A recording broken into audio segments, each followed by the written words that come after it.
Well,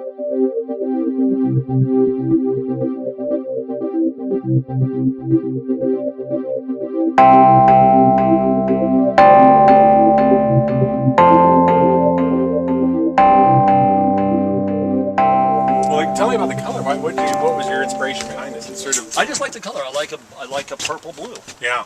It reminds me of a big plum. It's a lot of fun, and everybody that comes over thinks this is the coolest thing, as a space to get away from the house. So yeah, I planned it out. I had to figure I was facing this way. I wanted to sit facing that way. I wanted that tree in the window, and then computer, screen, monitor, scanner, then a printer, large format printer, another printer, smaller, and then flat files for prints and things. All the drawers of all the negatives from all the years, and these are all 8x10s. So this is. Ooh, look at the light coming through that. Fabulous. These old 1860s lenses. They're kind of screwed up. They're just a brass thing with some glass in them, and they kind of. That's how they look at the world. No, it has. It's a really fun combination of practicality and aesthetics. I mean, that's part of the whole modernist thing, I guess. It's welcoming, it's fun, and it's whimsical, and it looks cool, and nobody else has one. And you've got the extra tall door. This was a. Do you know why? I do. I do. No, that was a. That's why I requested it. Yeah, this might actually be our only 7-foot operable door that we've done. It's well insulated. It's obviously very airtight because it's hard to close the door when the windows are shut. Right. The design aesthetics, such as the boards and the floating of the boards, comes from an actual solution to a problem. You know, how do you supply siding to somebody that, you know, you don't want them to have to goof with it and fit it all the time? It pretty much puts itself together. So it has an aesthetic that comes from its utilitarianism. It works really well.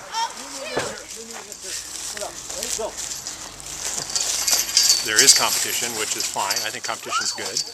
I think competition helps define the differences between one thing or another. But I mean, obviously, I like hearing why from someone, and why something's different, and why they like this. The other people doing them, they're not as far along. They're not as developed as this design is. This is cleaner. It's more utilitarian. It's more adaptable. It's more customizable, as opposed to something that's sort of a folly, a cute building out in the trees. It's fun to camp out in, but may not hold up for more than a couple of seasons. So we do a lot of big prints for wineries. We make really, really big stuff. We've made 10-foot long things, and that's what an 8x10 negative looks like. So it looks like I see a polyp on my lung inside the right quadrant. Yeah, we're going to have to look out for this right here. This is obviously non-linear. That's part of it. We're going to have to go in for a colonoscopy, I'm afraid. Into my lung? You have to go in from the bottom? Oh, yeah. There's 2 ways in, you know. You know, it was pretty slick having all the parts in one box, ready to go. Yeah. Oh, because you built this all yourself. Yes. I don't know. It wasn't. I mean, it's a 3 to 4 day gig. If these are all painted and you're ready to go, it's 3 days. Yeah. Love that part. Ta-da! And so, you know, you're starting off a thing that's square and level and plumb and all that, and then you get the walls up, and then all your lumber seemed to be very good, very true and clean. So all the walls matched up. I didn't have to do any torquing. Nothing seemed to be out. I mean, Jerry delivered it one morning, and I started working on it around 2 in the afternoon. My wife came home from work about 5:30. Yeah. I had the perimeter, the floor in. Right. So we put up all the walls that evening. Right. Yeah. Ta-da! Yeah. Yeah, exactly. And then my father-in-law came over, who's totally old school, and he was pretty impressed. I mean, we did the whole roof section, put in the beam and put in the roof pieces, just like in the manual. It popped together. Yeah. It wasn't hard. Yeah. He's now 80, hard as nails, and he was just like, "Okay, this is good." Is it past the muster of the old school guys who want to build everything from the ground up? Yeah, exactly. And you know, he was impressed at the insulation, how it popped together. You can't tell the seams from the tongue and groove. Right. And actually, you've got these are one of the early ones. We actually have a trim kit now that we're sending with the whole interior. Well, yeah, no, I only put the trim here. I didn't put it here because I wanted to. I was desperate for space. Yeah. Everything up against the wall. I wanted to be able to slide things without catching on it. Yeah. And they seemed to fit pretty tight without it, so I left it off. I didn't put anything along the bottom. I actually had the flooring guy come in and put in Forbo first, and then I put the wall panels. So you can see the wall panels just sit on top of it. Yeah. Nice flush fit, no baseboard, nothing in the way. Well, see, I love this look. We were going to do this originally. It's hard to get that. Yes, to get it just so. And so that's why we started sending the trim kits with everything. And that way people can do them or not. Well, this is cool. I like the way this works. And it's a heater, it's an air conditioner. Right. All rolled in one. So. For me, I think, modernism is about simple. I mean, you look at the principles of modernism, aside from the obvious design of it, is I think it's really providing the simpler solution for people. It's not about a more expensive idea, something that's ritzy or trendy. It's about just, okay, what works, what makes sense. And I think we've always, prided ourselves on being solution-based. You can use them for so many things. And you can just picture 100 different ways of building these and setting them up. From one single one to multiples to little communities with common areas.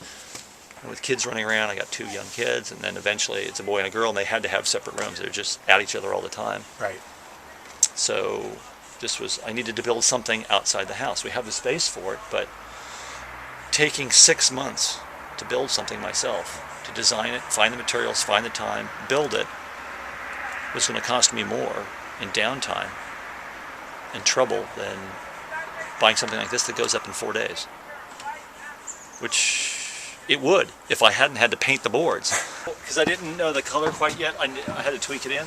So I specified gray, because I would just figure it would be primer and I'll paint it. Well, we might actually we considered offering it unpainted, so people could have that option. But we want to be able to also tell people what the value of the painting is, because it actually is a lot of work for us. You have to paint all the parts. Have Modern Shed paint it for you. Do not paint this yourself. It's not easy. So I like old funky lenses, whatever I can find. It's very sharp in the center, and then it kind of goes out, and it goes out in a really interesting way. Yeah, look at that. I mean, it's like you could taste the image. Obviously, modernism is very popular in the Bay Area here. Yeah.